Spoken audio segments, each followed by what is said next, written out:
Hindi po tayo tuloy ng December 21, baka kanyo tuloy tayo. Hindi po, pasensya na kayo. Ako na humingi na paumanhin. Hindi po pwede dahil kailangan po maayos ang lahat. Kailangan gusto namin at gusto ko personally, meron na ako nakakasama, nayayakap na nanay, nayayakap na tatay, bawat bata.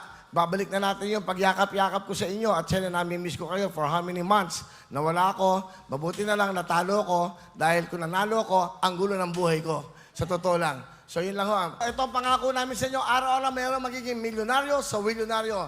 Ulitin po namin, magsisimula po tayo ng alas 8 ng gabi sa Channel 10 ng Signal and then magla-live na rin po tayo sa channel or sa TV5 this coming January! So abangan nyo sa lahat ng mga nangangarap na mapanood sa TV5 this coming 2026, makakasama natin sila sa prime time sa TV5!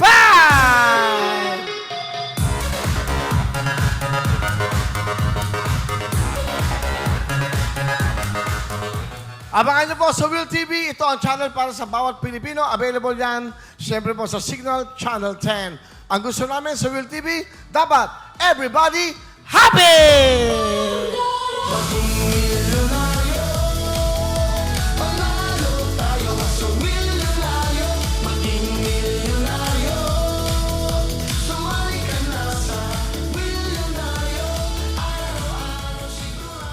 Araw-araw sigurado may panalo sa Willonaryo. Abangan nyo po yan. Siyempre yung ating pang game na Will Pick. Yung Will Pick po ang abangan nyo dahil diyan kayo pwede maging milyonaryo. Sasabihin ko na po sa inyo, ito po ay license approved by PAGCOR. Ito po ang ating raffle game. Abangan nyo po yan. Ito lang po ang game show na may entertainment. Ito lang po ang game show na hindi po ito sugal. Pero ito po game of chance. Eka nga. Alam nyo bakit ito? Nakakatuwa to dahil kasama to. Ito po ay segment lamang ng Willonaryo.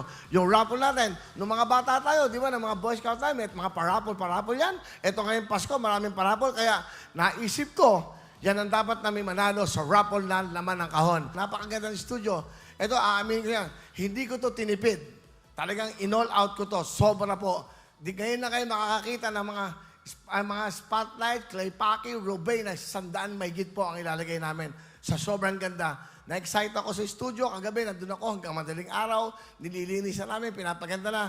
Kaya sabi ko, huwag tayong magsimula ng walang studio para may audience tayo. Kaya mga nanay, mga tatay, nanay, tatay, lolo, lola, eto na ho. Malilibang na kayo araw-araw dahil yung programang para sa inyo, babalik na. Yeah!